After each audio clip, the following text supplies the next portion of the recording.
नमस्कार। आज के भौतिक विज्ञान शिक्षण में मैं दौलत सिंह गुसाई, प्रवक्ता भौतिक विज्ञान विद्यालय शिक्षा उत्तराखंड, आप सभी का स्वागत करता हूं। आज हम कक्षा 12 विषय भौतिकी भाग 1 अध्याय 3 विद्युत धारा पर चर्चा करेंगे। आज के चर्चा के बिंदु हैं विद्युत ऊर्जा, शक्ति, सेल, विद्युत वाहक बल, ईएमएफ, आंतरिक प्रतिरोध, श्रेणी तथा पार्श्व क्रम में सेल, इन बिंदुओं पर हम चर्चा करेंगे। तो पहला जो चर्चा का बिंदु है जिसमें हम बात करेंगे विद्युत ऊर्जा और शक्ति, इलेक्ट्रिक एनर्जी और पावर। उसमें हमारे पास एक कंडक्टर, जैसे यहाँ पे आप देख रहे हैं ए बी, हमने एक कंडक्टर लिया है और इस ए बी कंडक्टर को हमने जोड़ा है बैटरी से। और ये जो बैटरी है ये हमारे पास बैटरी, इसको हमने जोड़ा है बैटरी से। जो बैटरी के हमारे पास दो टर्मिनल है, एक पॉजिटिव और एक नेगेटिव, और ये हमने जो है इसको बी विभवांतर से इसको जोड़ लगा दिया। ए और बी के बीच में जो बैटरी हम लगाएंगे तो इस पे जो है जैसे हमने वैद्युत विभवांतर स्थापित किया तो यहाँ पर एक जो है वैद्युत क्षेत्र जो है उत्पन्न हो जाएगा ए से बी की ओर, और वैद्युत क्षेत्र के कारण जो है इसमें धारा प्रवाहित होगी ए से बी की ओर। आई एम्पियर की जो है धारा प्रवाहित हो गई। और ये किसकी वजह से होती है? जो धारा धातु चालक है उसके भीतर जो मुक्त इलेक्ट्रॉन है एक अपवाह वेग से, एक नियत वेग से जो है बी से ए की ओर गति करते हैं, निम्न विभव से उच्च विभव की ओर। तो जिस दिशा में धारा प्रवाहित हो रही है उसका विभव जो है हाई होगा, हाई पोटेंशियल होगा। नीचे वाले जो बी है उस पर जो है विभव निम्न होगा। तो बिंदु बी पर विभव निम्न होगा। तो यहाँ पे आप देखेंगे तो यहाँ पर हम कह सकते हैं ए तथा बी पर विभव क्रमशः वी ए तथा वी बी है। ए के विभव को हमने वी ए से और बी के विभव को हमने वी बी से प्रदर्शित किया है। तो यहाँ पे हमें पता है क्योंकि धारा ए से बी की ओर प्रवाहित हो रही है तो विभव जो उच्च होगा वो हमारा ए पर होगा और जो निम्न विभव होगा बी पर होगा। हमेशा धारा प्रवाहित उच्च विभव से निम्न विभव की ओर होती है। तो V A is greater than V B. तो यहाँ पे हमारे पास जो है वी ए का मान अधिक है वी बी से। यहाँ पर हम इस चीज को समझ पा रहे हैं। उसके बाद यहाँ पे हम देखें चालक ए बी के सिरों के बीच जो विभवांतर है वो बैटरी वी के विभवांतर के बराबर होगा। जो बैटरी लगाई गई है वी वोल्ट के विभवांतर के लगाई है तो यहाँ पे ए और बी के बीच जो विभवांतर हो जाएगा वी होगा और उसका मान कितना हो जाएगा? क्योंकि उच्च विभव हमारे पास वी है, निम्न विभव वी बी है, तो इसको हम माइनस कर लेंगे। तो जो वी आएगा वो आएगा V A minus V B. तो ये जो है ग्रेटर देन होगा जीरो से, इसका मान हमेशा पॉजिटिव में आएगा। तो ये जो वोल्टेज आएगा, जो विभवांतर आ जाएगा उन दो बिंदुओं के बीच, वो V A minus V B होगा। परिभाषा अनुसार बिंदु ए पर आवेश ए की स्थितिज ऊर्जा देख लें हम। तो जो हमारे पास ए पर जो आवेश होगा उसकी स्थितिज ऊर्जा यहाँ पे हम देखेंगे तो स्थितिज ऊर्जा क्यू वी ए। तो यहाँ पे हमारे पास जो आवेश होगा, हम यहाँ पे जो है एक चीज यहाँ पे हम समझ सकते हैं कि जो इधर की तरफ जो आवेश प्रवाहित हो रहा है वो जो आवेश है वो डेल्टा क्यू, हमने कहा कि जो धारा प्रवाहित है डेल्टा क्यू, तो इसका जो मान होगा डेल्टा क्यू बराबर हो जाएगा आई डेल्टा टी। अगर हमने डेल्टा टी समय अंतराल लिया तो डेल्टा टी समय अंतराल में आई एम्पियर की धारा प्रवाहित हो रही है या आवेश हमारे पास हम कहें कि जो है आई डेल्टा क्यू आवेश प्रवाहित हो रहा है। तो आई बराबर हमने बताया था कि जो है एकांक समय में आवेश प्रवाह की दर ही विद्युत धारा कहलाती है। तो उसमें से कितना आवेश प्रवाहित हो जाएगा ए से बी की, और डेल्टा क्यू बराबर हो जाएगा आई डेल्टा टी। यहाँ पे आप समझ सकते हैं कि जो हमारे पास आवेश जो प्रवाहित हो रहा है डेल्टा क्यू बराबर आई इंटू डेल्टा टी हो रहा है। तो यहाँ पे हमारे पास हमें जो आवेश हम देखें तो यहाँ पे जो आवेश अगर हमने लिया तो इसका जो पोटेंशियल एनर्जी होगी हमारे पास, जो विद्युत स्थिति ऊर्जा हो जाएगी, उसको हम क्यू वी ए से दिखा सकते हैं। ए पर जो पोटेंशियल होगा उस बिंदु पर जो विभव है और वहां पर जो आवेश है उसका हम गुणा कर लेंगे तो क्यू वी ए आ जाएगा। इसी प्रकार से बिंदु बी पर जो आवेश है उसकी स्थिति ऊर्जा हम देख लें तो ये हो जाएगी क्यू वी बी। तो वी बी, तो अब हमें जो है वी ए का मान, अगर हमें पता है कि जो वी है वहां पर जितना विभव होगा उसको हम आवेश से गुणा कर देंगे तो हमारी क्या निकल जाएगी? स्थितिज ऊर्जा निकल जाएगी उस बिंदु पर। तो यहाँ पे हमारे पास जो बिंदु बी पर आवेश की हमने जो स्थितिज ऊर्जा निकाली वो हो जाएगी क्यू वी बी। इसलिए स्थितिज ऊर्जा में जो परिवर्तन आएगा, क्योंकि हमारे पास ए पर हमने स्थितिज ऊर्जा निकाल ली और बिंदु बी पर हमारे पास स्थिति ऊर्जा हमें पता लगी, तो स्थिति ऊर्जा में अंतर कहें या हम उसमें परिवर्तन कहें, कितना जो है स्थिति ऊर्जा में परिवर्तन हो रहा है, उस स्थिति ऊर्जा में परिवर्तन को हम जो है डेल्टा यू से दिखाएंगे। तो डेल्टा यू बराबर जो हो जाएगा अंतिम स्थिति ऊर्जा माइनस प्रारंभिक स्थिति ऊर्जा। स्थिति ऊर्जा का अंतर हम कैसे निकालेंगे? अंतिम स्थिति ऊर्जा यानी बी पर जो स्थिति ऊर्जा हो जाएगी और प्रारंभ में जो स्थिति ऊर्जा हो जाएगी, ए पर स्थिति ऊर्जा हो जाएगी। तो क्यू डेल्टा क्यू यहाँ पे हमारे पास दोनों में हम कॉमन ले लें, Q V B minus V A. तो जो ए पर विभव था माइनस ए पर सॉरी बी पर जो विभव है उसमें से ए के जो विभव को उसको माइनस कर लेंगे और डेल्टा क्यू से मल्टीप्लाई कर लेंगे तो हमारे स्थिति ऊर्जा का अंतर आ जाता है। तो यहाँ पे हमने जो डेल्टा यू निकाला, हमारे पास हमें पता है कि जो विभव है वो उच्च विभव से निम्न विभव की ओर जाता है। तो यहाँ पे स्थिति ऊर्जा में जो परिवर्तन आ जाएगा हमारे पास डेल्टा यू बराबर अंतिम स्थिति ऊर्जा और प्रारंभिक स्थिति ऊर्जा का अंतर करेंगे हम। तो अंतिम स्थिति ऊर्जा थी हमारे पास डेल्टा क्यू, हमने कॉमन ले लिया दोनों से, तो V B minus V A जो बराबर हो जाएगा माइनस डेल्टा क्यू वी। तो यहाँ पे आप देख रहे होंगे क्योंकि हमने कहा था V B minus V A हम यहाँ पे कर रहे हैं और जो हमारा विभव ऊंचा है वो वी ए पर है। तो उच्च विभव में से जो हमारे पास ये वी बी अगर निम्न विभव है, यहाँ पे वी ए उच्च विभव है, तो निम्न में से उच्च को माइनस करेंगे हम तो माइनस में ही आंसर आएगा। तो इसलिए जो है क्या लिखेंगे हम, माइनस डेल्टा क्यू वी। तो यहाँ पे आप समझ पा रहे होंगे कि जो है क्यों हुआ, क्योंकि हमारे पास V A is greater than V B, V A का मान अधिक है वी बी से, इसलिए जो है V B minus V A करेंगे तो ये माइनस जो है डेल्टा क्यू वी आएगा। तो ये स्थिति ऊर्जा में परिवर्तन आया, इसको हमने जो है वी का मान हमारे पास अभी हमने निकाला था, ये हमारे पास, तो ये हो जाएगा I delta I V into delta T. तो ये जो है डेल्टा क्यू वी यहाँ पे हमारे पास जो है डेल्टा क्यू का मान अभी जैसे हमने बताया था, डेल्टा क्यू का मान हमारे पास है आई डेल्टा टी।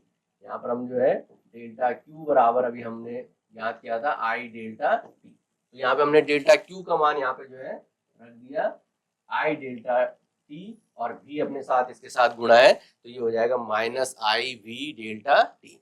इसका मान होगा 0 से कम, लेस देन 0। तो यहाँ पे आप देखोगे ऋणात्मक आ रहा है तो इसका मान हमेशा क्या आएगा, 0 से कम आएगा। तो ये जो है पोटेंशियल एनर्जी जो है उसकी जो है स्थिति ऊर्जा जो है उसमें जो परिवर्तन आएगा इस तरीके से होगा। तो स्थिति ऊर्जा में जो परिवर्तन हो रहा होगा, तो यहाँ पे देख लोगे आप स्थिति ऊर्जा में परिवर्तन जो है ऋणात्मक आ रहा है, तो इसका मतलब क्या हो रहा है, स्थिति ऊर्जा में कमी हो रही है।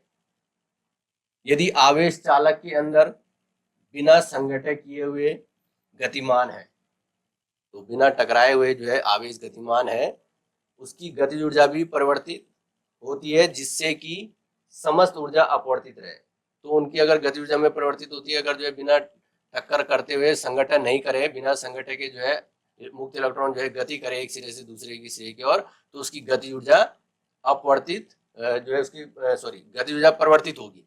तो आप यहाँ पे कहेंगे कि उसकी गति ऊर्जा परिवर्तित होगी अगर उसके जो है संगठन नहीं हो रहा है। लेकिन हमने जो इससे पूर्व शिक्षण में जाना कि जो है मुक्त इलेक्ट्रॉन हमेशा एक नियत वेग से जो है गति करता है एक सिरे से दूसरे सिरे की ओर, उसका जो है अपवाह वेग कहते हैं, जिसको हमने वीडी से प्रदर्शित किया था, 10⁻⁴ मीटर पर सेकंड उसका मान था।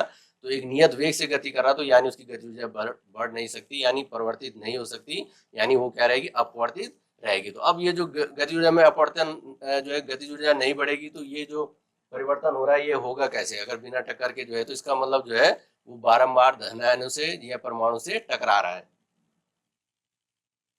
अब इसमें हम ऊर्जा संरक्षण से समझे इसमें, तो ये जो गति ऊर्जा जो ऊर्जा जो उसको दी है, तो वो कहीं ना कहीं जो है वह होगी, तो वो ऊर्जा जो है कहाँ पर हो रही है, डेल्टा क्यू बराबर हो जाएगा minus delta U.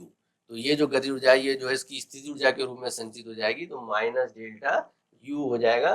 Delta Q बराबर यहाँ पे हम मान रख ले डेल्टा यू, तो यहाँ पे जो है I V delta T is greater than 0। अब जो है गति ऊर्जा में जो परिवर्तन आ रहा है वो धनात्मक आ रहा है, तो जो स्थिति ऊर्जा थी उसकी वजह से जो उसमें गति ऊर्जा होगी, तो गति ऊर्जा, अब ये गति ऊर्जा जो है यहाँ पे आप देखेंगे, तो ये जो गति ऊर्जा हमने कहा कि एक नियत वेग से जो है मुक्त इलेक्ट्रॉन गति करता है, तो डेल्टा टी समय अंतराल में जो ऊष्मा के रूप में क्षयित ऊर्जा का परिमाण, अब यहाँ पे आप समझेंगे कि जो हमारे पास जो क्षय हो रही है ऊर्जा, उसका जो परिमाण होगा वो किसके बराबर होगा, क्योंकि ये जो गति ऊर्जा जो परिवर्तन हो रहा है आई वी डेल्टा टी, ये गति ऊर्जा में परिवर्तन नहीं होता, गति ऊर्जा अपवर्तित रहती है, लेकिन ये गई कहाँ, ये ऊर्जा क्या हो जाएगी, क्षय हो जाएगी, यानी व्यय हो जाएगी। किसमें, जो परमाणु है, जो धनायन है, उनको ये ऊर्जा दे देती है, और ऊर्जा के बाद वो जो है उनके कंपन के आयाम बढ़ जाते हैं, तेजी से कंपन करते हैं, और जिस वजह से तार क्या हो जाता है, चालक क्या हो जाता है, गर्म हो जाता है और उसका ताप बढ़ जाता है।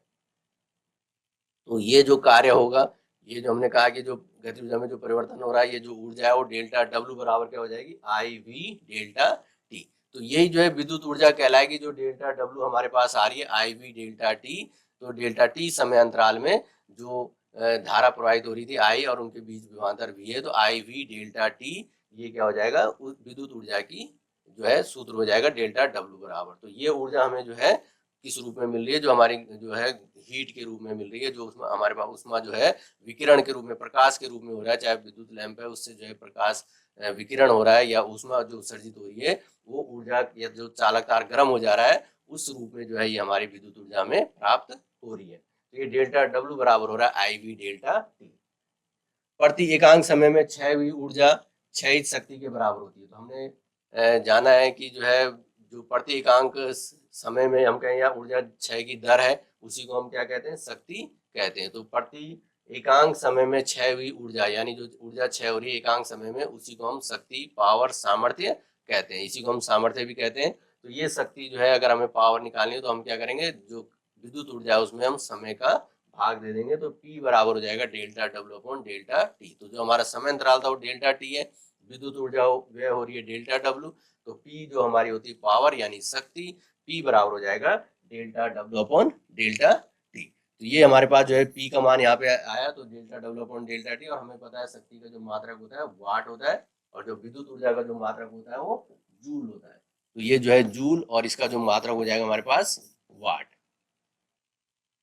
तो P बराबर यहाँ पे हमने जो डेल्टा W का मान यहाँ से हम क्या रखें, IV डेल्टा T यहाँ पे हम रखें। तो P बराबर IV delta T upon delta T। यहाँ पे आप देखेंगे डेल्टा T से डेल्टा T कैंसिल हो जाएगा, तो P बराबर हमारे पास बचेगा IV।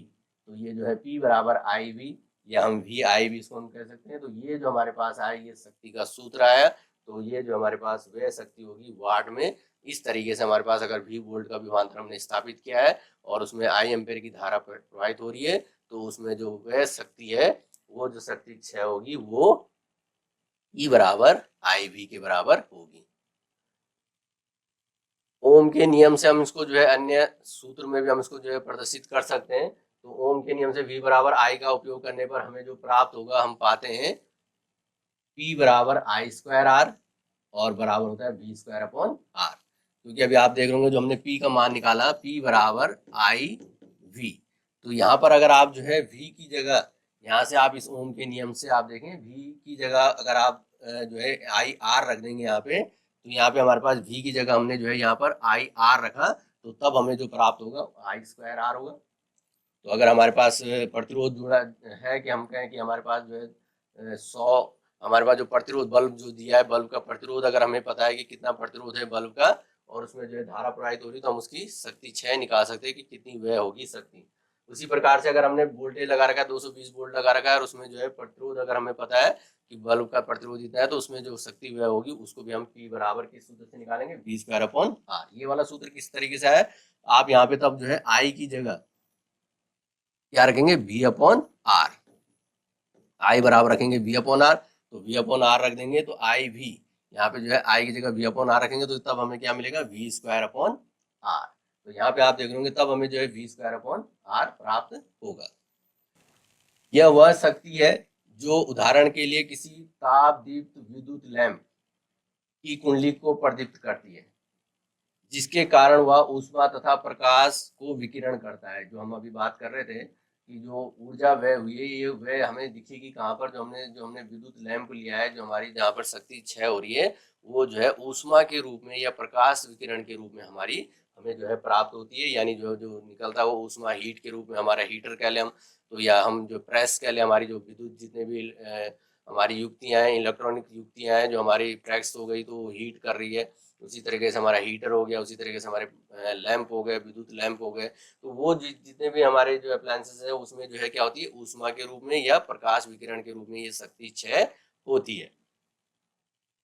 यह शक्ति आती कहाँ से, तो ये शक्ति कहाँ से आती है इस पर हम विचार करेंगे। पावर आई का अभी हमने जो बात की थी कि हमारे पास हमें जो है किसी चालक तार को प्रवाहित धारा अगर हमें देनी है तो स्थायी रूप से धारा देनी है। अगर हमारे पास स्थायी धारा को बनाए रखना है तो उसको हमें एक बाह्य स्रोत से जोड़ना पड़ेगा, एक्सटर्नल सोर्स से जोड़ना पड़ेगा। वो बैटरी हो सकती है, सेल हो सकती है, उससे अगर हम जोड़ेंगे तो उससे हमें क्या मिलेगी, स्थायी धारा मिलेगी। तो वही सेल जो है इसको क्या कर रहा है, शक्ति प्रदान कर रहा है, जो बारंबार टकराने के बावजूद भी उसको जो है ऊर्जा मिल रही है और वो एक सिरे से दूसरे सिरे तक मुक्त इलेक्ट्रॉन प्रवाहित हो रहा है एक नियत वेग से, अनुगमन वेग या अपवाह वेग से।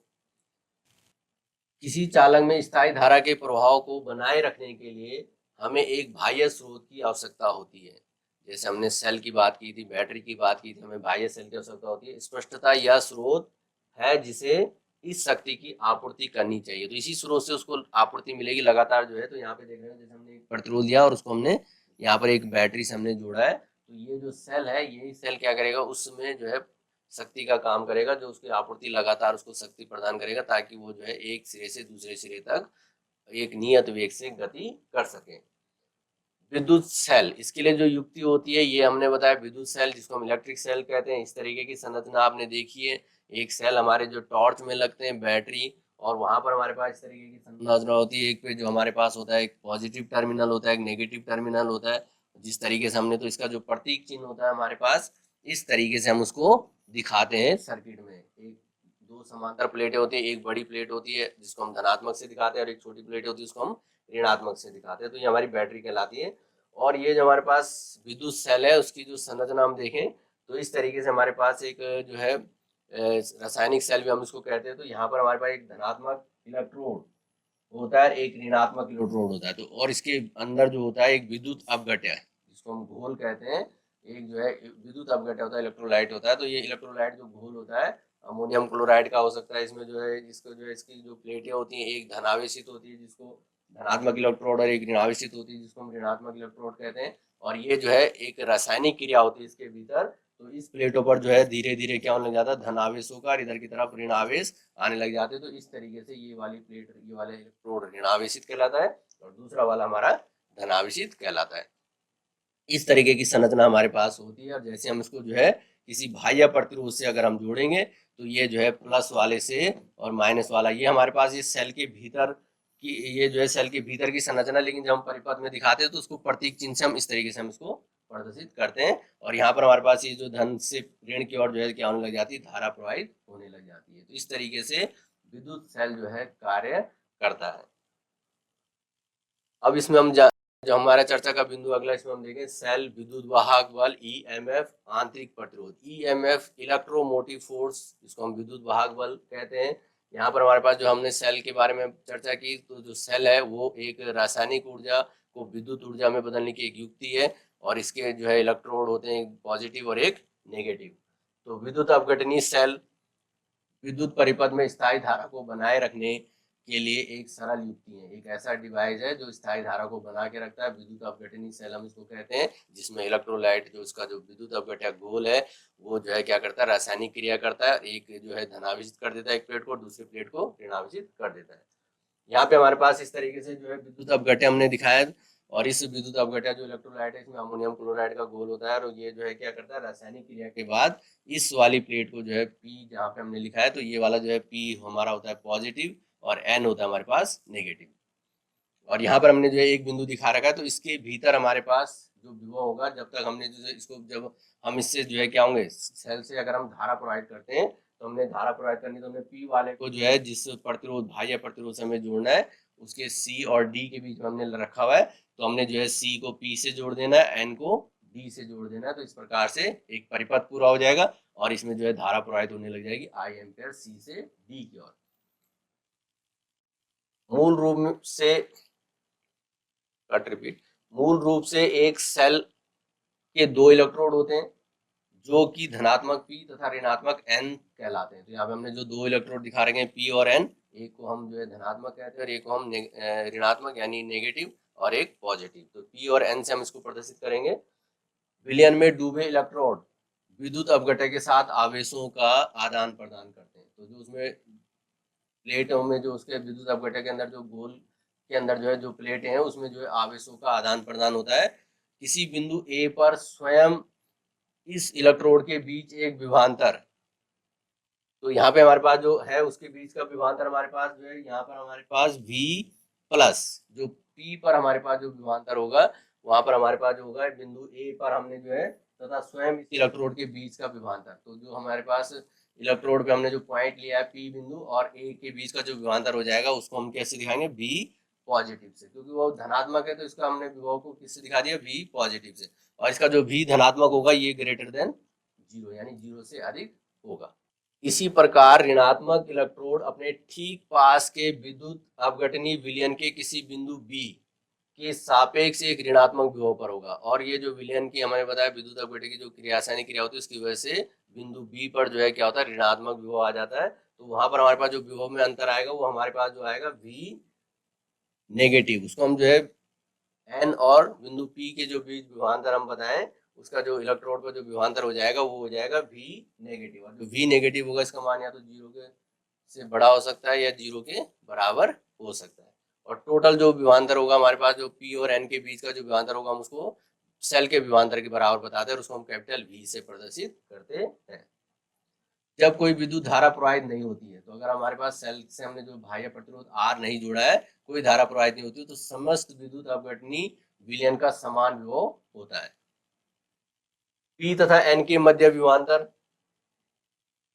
वी पॉजिटिव और ये हो जाता है माइनस वी नेगेटिव। तो यहाँ पे आप देखेंगे तो वी पॉजिटिव, क्योंकि हमारे पास जो पी पर जो विभव है, पी पर विभव हमारे पास था वी पॉजिटिव और जो एन पर विभव था वो हमने वी नेगेटिव लिया था। और इसका जब हम अंतर करेंगे तो यहाँ पे हमारे पास जो ऋणात्मक आ जाएगा, तो यहाँ पे हम अंतर करेंगे तो यहाँ हमारा विभवांतर निकल जाएगा। तो जो उनके मध्य विभवांतर होगा V positive minus V negative, तो ये हो जाएगा V positive plus V negative. ये जो है उसका जो है उनके बीच का जो कुल विभवांतर आ जाएगा वो हो जाएगा वी, यहाँ पे हमारे पास वी प्लस और वी नेगेटिव। तो यहाँ पे हमारे पास जब हम उससे कोई धारा प्रवाहित नहीं कर रहे हैं, तो जब हम सेल से कोई धारा प्रवाहित नहीं हो रही है तब उनके बीच का जो विभवांतर हो जाएगा वी प्लस और वी माइनस। तो यहाँ पे आपने इसको समझना है कि जो हमारे पास बैटरी लगी है, सेल लगा है, इस अंतर को सेल का विद्युत वाहक बल EMF कहते हैं। इसी को हम इलेक्ट्रोमोटिव फोर्स कहते हैं और इसे एप्सिलॉन से निर्दिष्ट करते हैं। ये हमें एप्सिलॉन से हम इसको दिखाते हैं।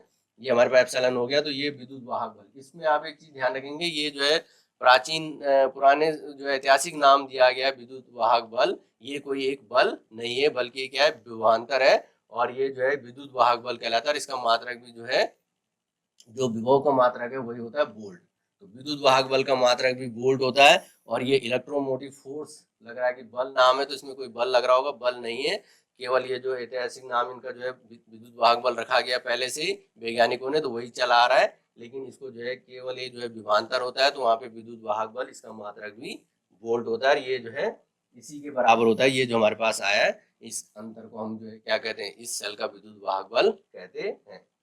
तो यहाँ पे एप्सिलॉन बराबर हो जाएगा वी प्लस और प्लस वी नेगेटिव। तो ये जो हमारे पास आया, ये इसका मान हमेशा क्या होगा, जीरो से अधिक होगा। तो ये जो है वी प्लस और वी माइनस, हमने जो है इसको हमने जो विभवांतर निकाला था पी और एन के बीच का जो विभवांतर है, ये विभवांतर ही सेल के विद्युत वाहक बल के बराबर होगा। और ये कब होगा, इसको भी आपने ध्यान रखना है, जब कोई विद्युत धारा प्रवाहित नहीं हो रही, हमने बाहर कोई परिपथ सर्किट में नहीं जोड़ा है, तब तक उसमें कोई धारा प्रवाहित नहीं होगी। जो हमारे पास हम जो बाजार से सेल लेके आते हैं उस पर जो EMF लिखा होता है 1.5 वोल्ट, तो वो जो है EMF होता है, उसका विद्युत वाहक बल होता है। लेकिन हम जैसे उसमें जब तक हम सेल से धारा प्रवाहित नहीं कर रहे हैं, यानी किसी परिपथ में नहीं जोड़ रहे हैं, तब तक ये जो है विद्युत वाहक बल जो है EMF ही वही पोटेंशियल होगा जो हमारा उनके बाद जो है प्रदर्शित किया गया 1.5 वोल्ट। जिस विद्युत अपघट्य से होकर यह धारा प्रवाहित होती है उसका एक परिमित प्रतिरोध R होता है, जिसे सेल का आंतरिक प्रतिरोध कहते हैं। तो जो हमारा विद्युत अपघट्य था, हमने जो घोल लिया था उसके अंदर, उसमें जो है जो हमने इसके भीतर विद्युत अपघट्य था, जो हमने इसके अंदर घोल लिया था, प्लेटों के बीच के जो घोल था जिसको हमने विद्युत अपघट्य कहा, तो वो भी जो है धारा के मार्ग में एक अवरोध उत्पन्न करता है और वो जो है एक प्रतिरोध उत्पन्न करता है जिसको हम R से प्रदर्शित करते हैं। और वो सेल के भीतर है, उसलिए हम उसको आंतरिक प्रतिरोध कहते हैं। R, स्मॉल r से हम इसको प्रदर्शित करते हैं। जो हमारा बाहर है जो प्रतिरोध, उसको हम कैपिटल R से प्रदर्शित कर रहे हैं। V बराबर हो जाएगा P तथा A के मध्य विभवांतर प्लस A तथा B के मध्य विभवांतर प्लस B तथा N के मध्य विभवांतर। यहाँ पर हमारे पास जो कुल विभवांतर अगर हम निकालेंगे तो वो जो है किसके बराबर हो जाएगा, एप्सिलॉन के बराबर हो जाएगा। ये हमारे पास कुल विभवांतर जो है कब होगा, जब हम सेल से कोई धारा प्रवाहित नहीं कर रहे हैं। तो सेल से कोई धारा नहीं ले रहे होंगे तो उस समय जो है V किसके बराबर हो जाएगा, E के बराबर हो जाएगा। P तथा A के मध्य विभवांतर, तो हमने जो P बिंदु दिखाया था और उसमें जो है A बिंदु दिखाया, उसके मध्य का जो विभवांतर है वो हमारे पास हो जाएगा प्लस A तथा B के मध्य विभवांतर। अब A और B के बीच हमने देखा था विद्युत घोल के अंदर, हमने उस बिंदु को दिखाया था A और B, दो इलेक्ट्रोड, उनके बीच का जो विभवांतर हो जाएगा, और B तथा एन के मध्य विभवांतर, इन सब का योग करेंगे तो ये जो है सेल के विद्युत वाहक बल एप्सिलॉन के बराबर होगा। अतः विद्युत वाहक बल एप्सिलॉन एक खुले परिपथ में, अर्थात जब सेल से कोई धारा प्रवाहित नहीं होती या नहीं हो रही है, धनात्मक तथा ऋणात्मक इलेक्ट्रोड के मध्य विभवांतर है, जो हमने पी और एन इलेक्ट्रोड लिए उनके मध्य का जो विभवांतर है वही जो हमारे पास होगा एप्सिलॉन के बराबर होगा, यानी विद्युत वाहक बल के बराबर होगा। एक चीज यहाँ पे ध्यान रखेंगे। और दूसरा जो हमारे पास V होता है, इसको हम जो है नाम देते हैं टर्मिनल विभवांतर। ये हमारा जो है क्या होता है, टर्मिनल विभवांतर। टर्मिनल विभवांतर, ये हमारे पास टर्मिनल विभवांतर होता है, इस पे भी हम आगे चर्चा करेंगे। तो यहाँ पे जो V हो जाएगा वो एप्सिलॉन के बराबर कब होगा, जब सेल से कोई धारा प्रवाहित नहीं हो रही है, यानी खुले परिपथ में है, यानी स्विच खुला हुआ है, यानी खुले परिपथ में, तब ये जो है इनके बीच का विभवांतर होता है P और N के बीच का। यदि R परिमित है तो I शून्य नहीं होगा, उस स्थिति में P तथा N के मध्य विभवांतर है। अगर हमने जो है जैसे हमने उसमें प्रतिरोध लगाया, बाह्य प्रतिरोध हमने लगाया, अब जो है क्या होगा, धारा I शून्य नहीं होगी, परिपथ में से धारा प्रवाहित होने लग जाएगी, और उस स्थिति में P और N के मध्य जो विभवांतर होगा V बराबर हो जाएगा V plus plus V minus minus IR। तो यहाँ पे आप देख रहे होंगे ये जो आया हमारे पास, ये जो V प्लस था, ये जो V प्लस हमने बताया कि P व A के बीच का विभवांतर है। V प्लस हमारे पास था P व A के बीच का विभवांतर, और जो V माइनस था ये हमारे पास था N व B के बीच का विभवांतर, N व B के बीच, यानी ऋणात्मक जो हमारे पास है N और B के बीच, और IR जो हमारे पास आएगा A व B के बीच का विभवांतर, A व B के बीच का विभवांतर। तो A और B के बीच का विभवांतर। अब आप देख रहे A और B का जो हमारे पास इलेक्ट्रोलाइट था, वहां पे विद्युत अपघटक घोल था, और ये जो घोल है उस बीच में जो है यहाँ पर क्या होता है, जब हमारे पास धारा प्रवाहित हो रही है तो प्रतिरोध में, जो बाह्य प्रतिरोध में धारा प्रवाहित हो रही है, तो सेल के भीतर भी जो है एक परिपथ बनेगा, जिसकी वजह से जो है घोल में भी जो है आवेश प्रवाहित होंगे, और जो आवेश प्रवाहित होंगे तभी जाके वो एक सर्किल यानी सर्किट पूरा होगा, पूर्ण परिपथ होगा। उसमें जब धारा प्रवाहित हो रही है तो घोल जो है उसमें अवरोध उत्पन्न करेगा, जिसकी वजह से जो है यहाँ पर हमारे पास हो जाएगा माइनस IR, और ये जो है विभव में पतन कहलाता है। विभव पतन, पोटेंशियल ड्रॉप होता है इसमें, तो यहाँ पे पोटेंशियल जो ड्रॉप होगा, विभव पतन कितना होता है IR, क्योंकि जो धारा प्रवाहित हो रही है I हो रही है और घोल का प्रतिरोध R है, तो IR के बराबर हमारा जैसे ओम का नियम होता है V बराबर IR, तो यहाँ पे हम V डैश ले सकते हैं उसको, तो V डैश बराबर क्या हो जाएगा IR, ये विभव पतन हो जाएगा। यहाँ पे हमने जो बताया था कि जब हमारे पास कोई धारा प्रवाहित नहीं हो रही थी तो V प्लस और प्लस V माइनस को हमने लिया था विद्युत वाहक बल E से हमने प्रदर्शित किया था, तो यहाँ पर जो है V बराबर आ जाएगा, तो V बराबर यहाँ पे हमारे पास हो जाएगा एप्सिलॉन माइनस IR। तो ये जो एप्सिलॉन है, ये जो है V प्लस और V माइनस का जो है इसको हम एप्सिलॉन से प्रदर्शित करते हैं। ये हमने बताया था खुले परिपथ में जब था तो ये एप्सिलॉन के बराबर आया था, तो V बराबर हो जाएगा एप्सिलॉन माइनस IR। तो यहाँ पे हमारे पास ये जो सूत्र आता है, ये जो है V बराबर एप्सिलॉन माइनस IR, यहाँ पर जो मैंने बताया V ये कहलाएगा हमारा टर्मिनल विभवांतर, ये भी बोल्ड में होता है, और जो एप्सिलॉन है ये कहलाता है EMF इलेक्ट्रोमोटिव फोर्स, विद्युत वाहक बल, ये भी बोल्ड में, और IR ये भी बोल्ड में हमारे पास विभव पतन है, जो सेल के घोल के भीतर यानी इलेक्ट्रोलाइट में जो है विभव में पतन हो रहा है। तो यहाँ पर जो है V बराबर E माइनस IR। ओम के नियम से अब यहाँ पे देखिए V बराबर IR ओम का नियम होता है, तो यहाँ पे हमारे पास हमने जो है V की जगह जो हमारे पास यहाँ पे था, यहाँ पर जो हमने V बराबर एप्सिलॉन माइनस IR किया, तो V की जगह हम यहाँ पे क्या रख सकते हैं, IR रखें, तो यहाँ पे IR बराबर हो जाएगा एप्सिलॉन माइनस IR, अथवा I बराबर हो जाएगा epsilon upon R plus R। यहाँ पे आप देखोगे IR को हमने इस तरफ ला, इस साइड ले आएंगे और I कॉमन आ जाएगा तो R प्लस R जाएगा, तो I बराबर हो जाएगा epsilon upon R plus R। R बराबर 0 के लिए सेल का अधिकतम धारा प्राप्त की जा सकती है, तो जो है सेल से जो अधिकतम धारा में प्राप्त होगी वो जो है R बराबर 0, अगर हमने कोई भार या प्रतिरोध नहीं जोड़ा है उस समय में I बराबर E अपॉन R, यानी उस समय अधिकतम धारा प्राप्त होगी, और वो होगी I मैक्सिमम कह सकते हैं, I अधिकतम हो जाएगी एप्सिलॉन अपॉन R, क्योंकि R का मान यहाँ पे आप 0 रख लेंगे, और ये 0 कब होगा, जब हमने कोई बाह्य प्रतिरोध नहीं जोड़ा है, परिपथ नहीं जोड़ा उसमें, तो तब हमारा I मैक्सिमम होगा। अब इसके बाद हमने हमारे पास जो अगला चर्चा के बिंदु है श्रेणी तथा पार्श्व क्रम में सेल।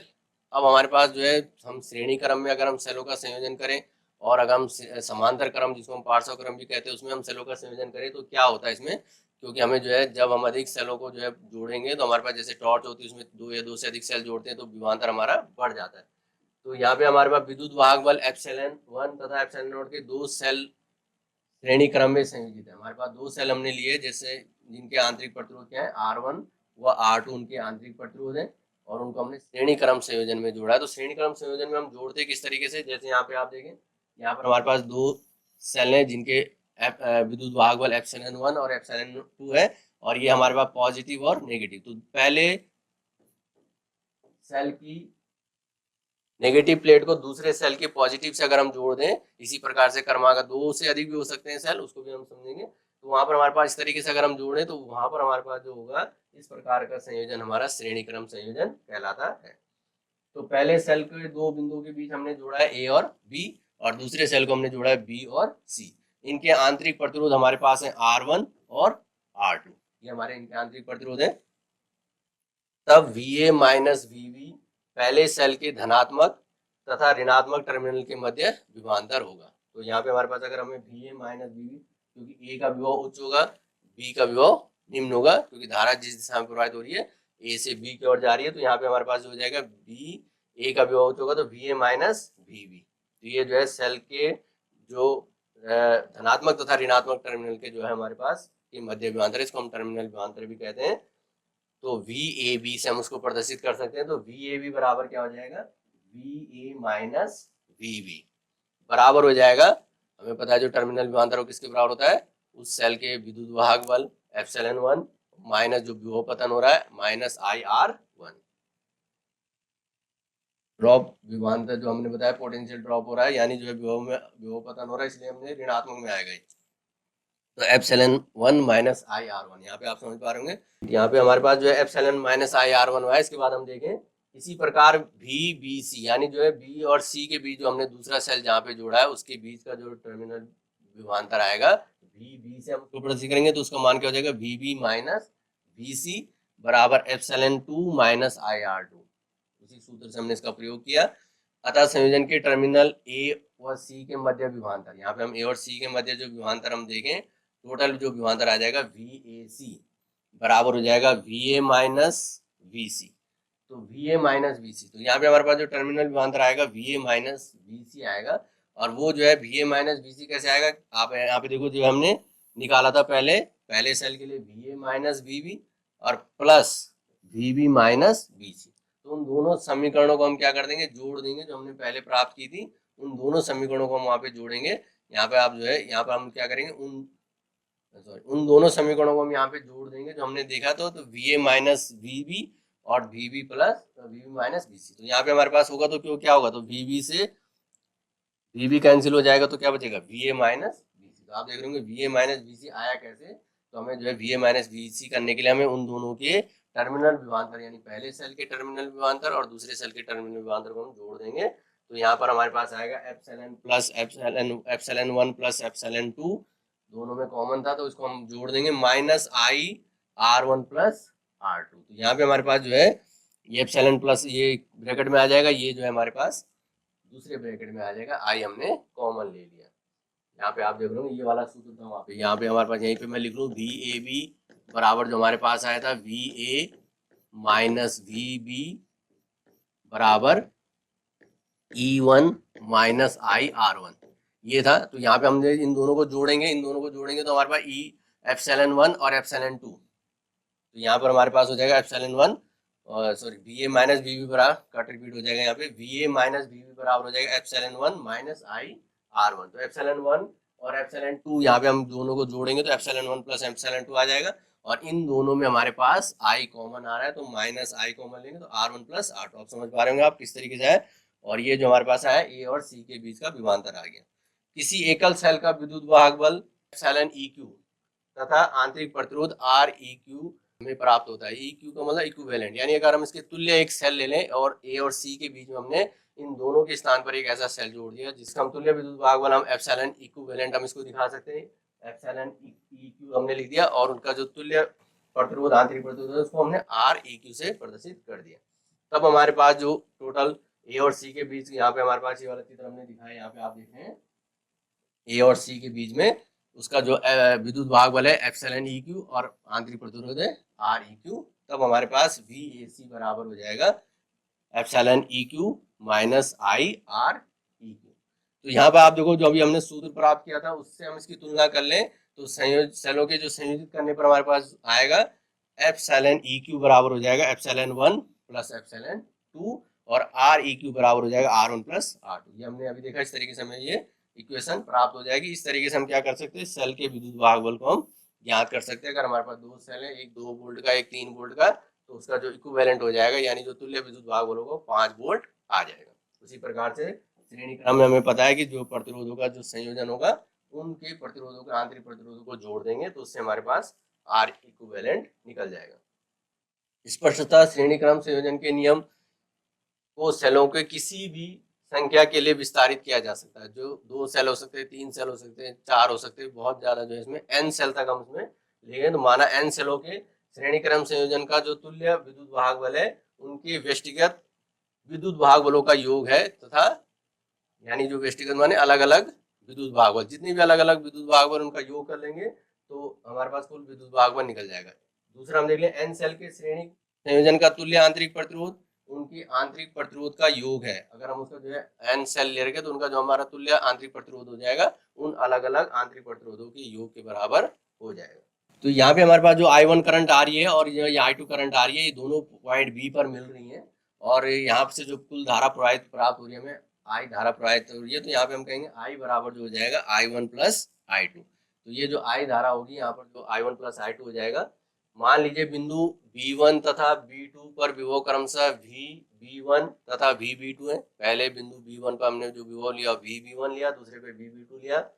पहले सेल के टर्मिनलों के मध्य विभवांतर, तो जो हमारे पास पहले सेल के जो टर्मिनल के विभवांतर पार्श्व क्रम में विभवांतर दोनों के लिए समान रहने वाला है। जो हमने बैटरी जोड़ी है दोनों के लिए विभव समान होगा तो V बराबर हो जाएगा VB1 माइनस VB2, इसमें से इसको माइनस करेंगे तो ये हो जाएगा एप्सिलॉन 1 माइनस आई आर 1। यहाँ पे आप समझ रहे होंगे I1 R1 क्यों हुआ, क्योंकि पहले सेल का विद्युत भाग बल एप्सिलॉन है, उसमें जो प्रवाहित धारा है उससे निकलने वाली धारा I1 है और आंतरिक प्रतिरोध R1 है, तो V बराबर हो जाएगा एप्सिलॉन 1 माइनस I1 R1। तो I1 बराबर यहाँ पे हम निकाल सकते हैं epsilon 1 minus V upon R1। ये हमने जो है I और R1 को इधर लिया है तो ये प्लस का हो जाएगा, V उधर जाके माइनस का हो जाएगा, इसलिए एप्सिलॉन 1 माइनस V और R1 जो है गुणा था ये जो है भाग में चला जाएगा। तो I1 का मान आ जाएगा हमारे पास epsilon 1 minus V upon R1। दूसरे सेल के टर्मिनलों के मध्य विभवांतर, इसी प्रकार से हम दूसरे सेल के लिए देखें, मैंने कहा पार्श्व क्रम में जो है विभवांतर टर्मिनल विभवांतर सेम रहेगा तो V बराबर क्या हो जाएगा VB1 माइनस VB2 बराबर हो जाएगा एप्सिलॉन 2 माइनस I2 R2। अब समझ पा रहे होंगे दूसरे सेल का एप्सिलॉन है, धारा प्रवाहित जो हो रही है, धारा प्राप्त हो रही है I2 और आंतरिक प्रतिरोध R2 है। पुनः हम इसको I2 हम इसमें प्राप्त करें epsilon 2 minus V upon R2, जैसे यहाँ पे हमने प्राप्त किया था उसी तरीके से I2 हमारे पास epsilon 2 minus V upon R2 प्राप्त हो जाएगा। अभी हमने जैसे बताया कि कुल धारा I बराबर I1 प्लस I2 हो जाएगा। आवेश संरक्षण से भी पता हमें, तो ये जो है यहाँ पर हम इनका मान यहाँ पे हम रख लें तो I1 का मान था हमारे पास epsilon 1 minus V upon R1 plus epsilon 2 minus V upon R2। यहाँ पर हो जाएगा हमारे पास एप्सिलॉन 1 अपॉन R1 हमने अलग कर लिया, एप्सिलॉन 2 अपॉन R2 अलग कर दिया, उन दोनों को जोड़ दिया, इन दोनों में V कॉमन लिया और माइनस V, और ये हो जाएगा ब्रैकेट में 1 प्लस ब्रैकेट में हो जाएगा 1 upon R1 plus 1 upon R2। इस प्रकार V का मान V बराबर हो जाएगा epsilon 1 R2 plus epsilon 2 R1 और अपॉन में हो जाएगा R1 प्लस R2 और minus I R1 R2 upon R1 plus R2। यहाँ पे जो है इसका जो है यहाँ पे एलसीएम लिया हुआ है और ये जो है R1 R2 एलसीएम लिया और ये हो जाएगा R1 प्लस R2 और ये इधर जाके जो है तब हमारे पास जो V का मान आएगा, यहाँ पर हमारे पास एप्सिलॉन और इनका यहाँ क्रॉस मल्टीप्लाई हुआ है तो इसलिए epsilon 1 R2 plus epsilon 2 R1 और अपॉन में R1 plus R2 minus I R1 R2 upon R1 plus R2। अभी देखो V बराबर एप्सिलॉन माइनस I R, इस तरीके से हम इससे तुलना कर लें जो हमारे पास सेल के लिए सूत्र हमने निकाला था इस वाले सूत्र से V बराबर एप्सिलॉन माइनस I R से। तो यहाँ पे आप देखो एप्सिलॉन का मान ये जो है पूरा तुल्य जो है इसके लिए आ जाएगा और ये जो है R का जो है इसका तुल्य यहाँ पर आ जाएगा। इसी एकल सेल का जो विद्युत भाग बल हम एप्सिलॉन इक्विवेलेंट तथा आंतरिक प्रतिरोध R इक्विवेलेंट हो तब हमें प्राप्त होता है V बराबर epsilon equivalent minus I R equivalent, वही जो हम अभी बात कर रहे थे यहाँ पे हमने इस तरीके से। तो यहाँ पे हम देखें अतः एप्सिलॉन तो इक्विवेलेंट का जो मान होगा epsilon 1 R2 plus epsilon 2 R1 upon R1 plus R2, जो हमने तुलना करी उससे हमारे पास ये जो है मान मिलेगा। वैसे हमारे पास R इक्विवेलेंट का मान हो जाएगा R1 upon R2 upon R1 plus R2। इस तरीके से जो हम तुल्य विद्युत वाहक बल और जो है तुल्य आंतरिक प्रतिरोध ज्ञात कर सकते हैं। इन समीकरणों को हम सरल रूप में प्रस्तुत कर सकते हैं इस तरीके से, 1 अपॉन R इक्विवेलेंट बराबर 1 upon R1 plus 1 upon R2 और एप्सिलॉन इक्विवेलेंट अपॉन REQ बराबर हो जाएगा epsilon upon R1 plus epsilon 2 upon R1। इस तरीके से हम जो है इनको प्रदर्शित कर सकते हैं। इसी प्रकार से अगर हमारे पास n सेल होंगे तो उनको हम जो है, यदि हमारे पास n सेल है जिनके विद्युत वाहक बल क्रमशः जिनके विद्युत वाहक बल क्रमशः एप्सिलॉन 1 एप्सिलॉन 2 और अप टू एप्सिलॉन n तक हो, जैसे यहाँ पे प्रदर्शित है, और उसी तरीके से इनके आंतरिक प्रतिरोध क्रमशः R1 R2 और अप टू Rn है, तब इनके पार्श्व संबंध है, तब हम उसको किस तरीके से प्रदर्शित करेंगे, 1 अपॉन R इक्विवेलेंट बराबर हो जाएगा 1 upon R1 plus 1 upon R2 plus 1 upon up to 1 upon R1। इस तरीके से हम क्या कर लेंगे, तुल्य आंतरिक प्रतिरोध ज्ञात कर लेंगे, सभी को हम व्युत्क्रम योग कर लेंगे। उसी प्रकार से epsilon equivalent upon R equivalent बराबर हो जाएगा epsilon 1 upon R1 plus dash करके plus epsilon n upon Rn। तो इस तरीके से हमारे पास ये जो है n सेलों के लिए कुल विद्युत वाहक बल ज्ञात हो जाता है। तो जिन बिंदुओं पर हमने चर्चा करी उनमें हम समझ लें कि जो है आज हमने जिन जिन बिंदुओं पर चर्चा करी उनसे संबंधित कुछ प्रश्नों को यहाँ पे हम देखें। यदि प्रति एकांक समय में क्षय ऊर्जा क्या कहलाती है, एकांक समय में जो क्षय होने वाली ऊर्जा क्या कहलाती है, शक्ति अथवा सामर्थ्य। हमने कहा था P बराबर delta W upon delta T. किसी बल्ब में ऊर्जा किस रूप में क्षयित होती है, माने जो बल्ब होगी उसमें वो जो ऊर्जा निकलती है किस रूप में निकलती है, जैसे हमने बताया था उसमें जब प्रकाश और ऊष्मा के रूप में, तो ऊष्मा एवं प्रकाश विकिरण के रूप में जो है ऊर्जा क्षय होती है। रासायनिक ऊर्जा को विद्युतीय ऊर्जा में परिवर्तित करने वाली युक्ति है, कौन सा डिवाइस है जो रासायनिक ऊर्जा को विद्युत ऊर्जा में परिवर्तित करती है, सही कहा विद्युत सेल। तो इलेक्ट्रिक सेल हमारे पास जो है रासायनिक ऊर्जा को विद्युत ऊर्जा में बदलता है। तो आज हमने जो जिन बिंदुओं पर चर्चा करी, विद्युत ऊर्जा एवं शक्ति पावर जो हमने बताया उसका जो है IV बराबर IV हमारे पास निकला। सेल और विद्युत वाहक बल, आंतरिक प्रतिरोध के बारे में जो विद्युत अपघट है वो आंतरिक प्रतिरोध जो घोल जो है अवरोध उत्पन्न करता है, और विद्युत वाहक बल जो हमने निकाला था जो हमारे पास खुले परिपथ में अगर धारा प्रवाहित नहीं हो रही तो उसके टर्मिनल विभवांतर के बराबर होता है। तो ये हमारे पास इन बिंदुओं पे हमने चर्चा करी। और श्रेणी तथा पार्श्व क्रम में सेलों को अगर हम जोड़ेंगे तो बैटरी हमें प्राप्त होगी, और उससे हम विद्युत वाहक बल को बढ़ा भी सकते हैं, आंतरिक प्रतिरोध को कम और ज्यादा किस तरीके से हमारे पास होगा, और हम उसको जो है तुल्य आंतरिक प्रतिरोध हम या तुल्य विद्युत वाहक बल हम किस तरीके से ज्ञात कर सकते हैं। किसी कार की पुरानी बैटरी को ध्यान से देखिए, आप क्या पाते हैं। तो हमारे पास जो कार की बैटरी है उसको आप देखें, उसको खोल के कि उसमें क्या क्या चीजें हैं, तो किस तरीके से उसमें जो है क्रिया होती है। तो ये जो है सेलों के बारे में आपको इसके बारे में अधिक जो है इसमें पता लगेगा, आप जो है स्वयं करके देखेंगे, वहाँ पे बैटरी को खोल करके देखेंगे। तो इस तरीके से हमने जो है आज इन बिंदुओं पर चर्चा करी भौतिक विज्ञान शिक्षण के अंतर्गत। अगली कक्षा में पुनः मुलाकात होगी, तब तक के लिए धन्यवाद।